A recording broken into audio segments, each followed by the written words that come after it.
സ്തോത്രം. ദൈവം നിങ്ങളെ ധാരാളമായിട്ട് അനുഗ്രഹിക്കട്ടെ. എത്ര പേരാണ് 91 സങ്കീർത്തനം വായിക്കണമെന്ന് പറഞ്ഞു കഴിഞ്ഞാൽ 91 സങ്കീർത്തനമാണ് എല്ലാവരും വായിക്കണമെന്നാണ് വിശ്വസിക്കുന്നത്. പക്ഷെ അതിനകത്ത് ഓരോ വാക്കുകൾ നിങ്ങൾ ശ്രദ്ധിച്ച് നോക്കുക. ഇസ്രായേൽ ജനത്തെ ആ മിസ്രൈമിൽ നാട്ടിൽ നിന്ന് പുറപ്പെട്ടു വരുമ്പോൾ വെള്ളമുണ്ടോ, കാപ്പിയുണ്ടോ, വല്ല ഫുഡുണ്ടോ, ഡ്രസ്സുണ്ടോ, നിങ്ങൾ ചിന്തിച്ചിട്ടുണ്ടോ? കാരണം 4 ചുറ്റും പ്രശ്നങ്ങളാണ്.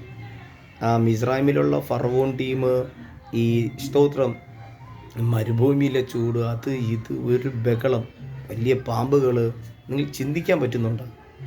നമ്മളിങ്ങനെയാണ് യേശുവിനെ നോക്കി ഇറങ്ങി ബൈബിളും തൂക്കി പിടിച്ച്.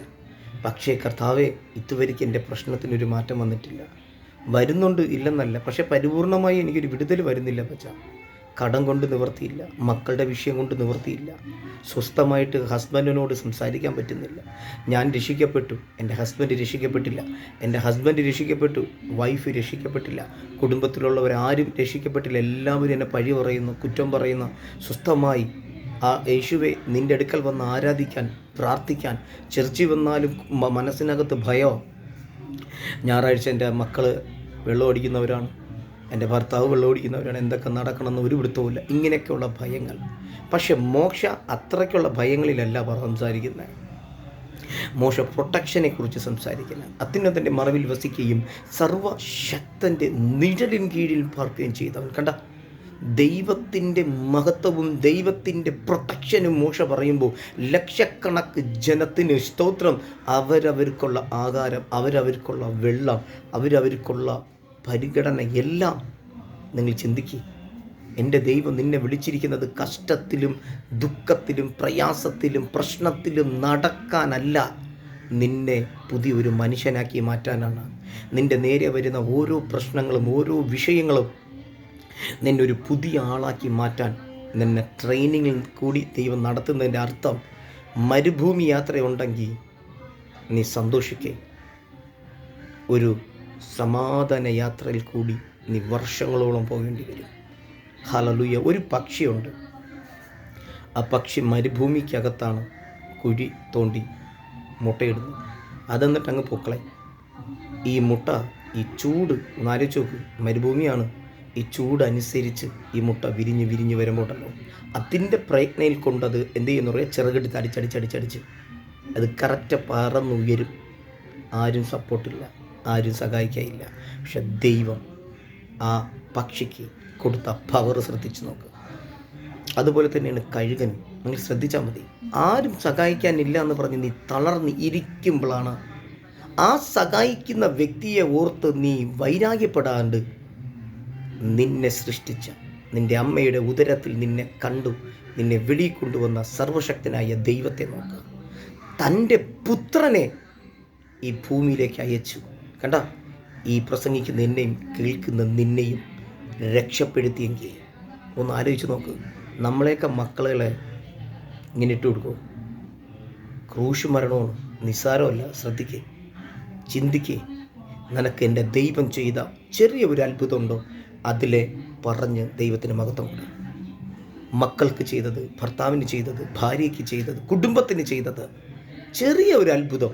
ചെറിയ അത്ഭുതം എന്ന് പറഞ്ഞില്ല, വലുതേ ഉള്ളൂ. ചെറിയൊരു അത്ഭുതം നിനക്കുണ്ടോ? നീ ദൈവത്തിന് നന്ദി പറ. എന്തെന്നറിയാമോ? നമ്മളെ ദൈവത്തെ വില കുറച്ചാണ് നമ്മൾ സംസാരിക്കുന്നത്. നിങ്ങൾ ശ്രദ്ധിച്ച് നോക്കിയാൽ മതി, ഞാൻ പറയുന്നത് കറക്റ്റാണോ അല്ലേ എന്ന്. ഞാനും അങ്ങനെ ഒരു കാലഘട്ടത്തിൽ സംസാരിച്ചിട്ടുണ്ട്, ചിന്തിച്ചിട്ടുണ്ട്. 10-20 വർഷമായില്ലേ കർത്താവേ,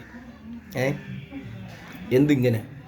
പക്ഷേ ഇന്ന് ബാംഗ്ലൂർ, കർണാടക, ആന്ധ്ര സ്റ്റേറ്റുകളിൽ പോകുമ്പോൾ ആ സ്റ്റേജിൽ നിൽക്കാൻ പോലും യോഗ്യതയില്ലാത്ത ഞാൻ ബൈബിൾ എടുത്ത് ഫസ്റ്റ് പറയുന്ന പദം അതാണ്. കർത്താവ്, യോഗ്യതയില്ലാത്ത എന്നെ നീ കണ്ടു. കർത്താവിന് നിൻ്റെ പഠിത്തം വേണ്ട, നിൻ്റെ ജ്ഞാനം വേണ്ട. നീ എന്ന് വിളിക്കുമ്പോൾ നിങ്ങളൊരു ഇതായി നോക്കരുത് കേട്ടോ. നിങ്ങളുടെ ജ്ഞാനം വേണ്ട, നിങ്ങളുടെ പഠിത്തം വേണ്ട, പക്ഷേ നിങ്ങളുടെ അറിവും വേണ്ട. പക്ഷേ ഒന്ന് വേണം, നിങ്ങളുടെ ഹൃദയം. എന്നെ ഇതിൽ കൂടി കേൾക്കുന്ന നിങ്ങളോട് സംസാരിക്കാനുള്ളത്, അത്യുന്നതൻ്റെ മറവിൽ വസിക്കുകയും സർവശക്തൻ്റെ നിഴലിൻ കീഴിൽ പാർക്കുകയും ചെയ്തവൻ. നീ സർവശക്തൻ്റെ നിഴലിലാണ്, നീ യേശു ക്രിസ്തുവിൻ്റെ രക്തത്തിൻ്റെ പ്രൊട്ടക്ഷനിലാണ് നീ നിൽക്കുന്നത്. ഹല്ലേലൂയ. ഇസ്രായേൽ ജനത്തെ നീ ശ്രദ്ധിച്ചു നോക്ക്. കുഞ്ഞാടിൻ്റെ രക്തം തളിച്ചാണ് അവർ പുറത്തിറങ്ങിയത്.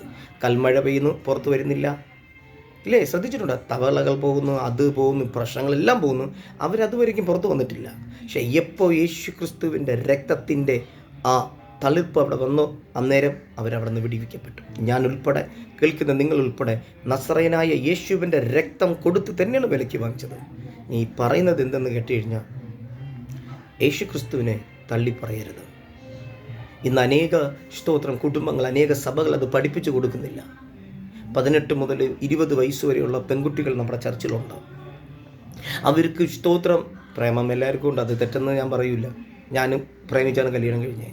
പക്ഷേ കർത്താവിനെ മറന്നുള്ള പ്രേമം, കർത്താവിനെ മറന്നുള്ള ലവ്, അത് തെറ്റ് തന്നെയാണ്. ഹല്ലേലൂയ. എങ്ങനെ പരിശുദ്ധാത്മാവിനെ പ്രാപിക്കണം, എങ്ങനെ ആത്മാവിൽ നടക്കണമെന്ന് നമ്മുടെയൊക്കെ സഭകളിൽ എത്ര പഠിപ്പിക്കണമെന്ന് എനിക്കറിയത്തില്ല.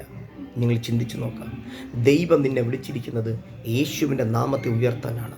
നമ്മുടെ മക്കളെ യേശുവിൻ്റെ വചനം പറഞ്ഞു കൊടുക്കുക. സ്വർഗത്തിൽ വെടിഞ്ഞ് എന്തിനാണ് ഭൂമിയിൽ വന്നെന്ന് പഠിപ്പിച്ചു കൊടുക്കുക. യൂത്തുകളാണ്, ചെറുപ്പക്കാരാണ്, അവരിപ്പോൾ വഴിതെറ്റി ഒത്തിരി മക്കൾ പോകുന്നുണ്ട്. അത് കാണുമ്പോൾ നമ്മൾ ചിരിക്കരുത്. എന്നെ സംബന്ധിച്ച് എനിക്ക് ഭയങ്കര സങ്കടമാണ്. ഞാൻ എല്ലാവരെയും ഓർത്ത് പ്രാർത്ഥിക്കുന്ന ഒരുത്തനുമാണ്. പക്ഷെ ദൈവത്തിന് കഴിയാത്തതായി ഒന്നുമില്ല.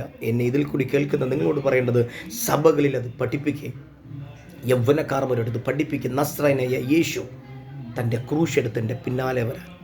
യേശു പറഞ്ഞൊരു പദം ഭയങ്കര ഇഷ്ടം എനിക്ക്. ആ പദം ദിനംതോറും അവൻ്റെ രക്തത്താൽ നിങ്ങളെ ഹൃദയങ്ങളെ കഴുകി, ചിന്തകളെ കഴുകി പറ, കർത്താവേ നിന്നാൽ കഴിയാത്തതായി ഒന്നുമില്ല, നമ്മുടെ കർത്താവിനെ കഴിയാത്തതായി ഒന്നുമില്ല. ദൈവത്തിന് മഹത്വം കൊടുക്കും, കുടുംബം അനുഗ്രഹിക്കും.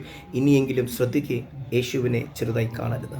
ഓട്ടോമാറ്റിക്കായിട്ട് നമ്മൾ പറഞ്ഞു പോകും. പക്ഷെ നിങ്ങൾ മരുഭൂമി യാത്രയിൽ നോക്ക്, പകൽ മേഘസ്തംഭം, രാത്രി അഗ്നി തൂണായി ദൈവം അവരുടെ കൂടെ ഉണ്ടായിരുന്നു.